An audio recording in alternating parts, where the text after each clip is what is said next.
3வது எபிசோட்ல ஒருவேளை தலைவன் அயன்மேன் அவெஞ்சர்ஸ்ல சேர்றதுக்கு முன்கூட்டியே பொலேடியம் பாய்சனுக்காக நட்டாசாக்கா போட்ட ஊசியில அண்ணன் அனாமத்தா போய் சேர்ந்துடுறாப்ல. சரி ஆளு யாருன்னு தெரியற வரைக்கும் அக்காவை அரெஸ்ட் பண்ணி வச்சிருக்கானுங்க.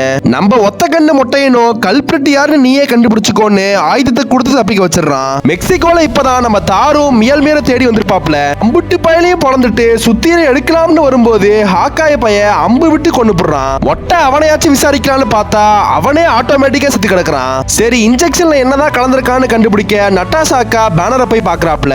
அதுக்குள்ள லோக்கி அண்ணனை கொன்னதுக்கு படையெடுத்து வந்துடுறான். கூடவே ஃப்ராஸ்ட் ஜெயின் வெப்பன் வேற மொத்த பூமியும் காலி பண்றதுக்கு. நம்ம ஒத்த கண்ண முட்டைய லோக்கி கையில காலில் விழுந்து கொலகாரனை கண்டுபிடிக்கிறதுக்கு ஒரு நாள் பர்மிஷன் கேட்கிறாப்ல.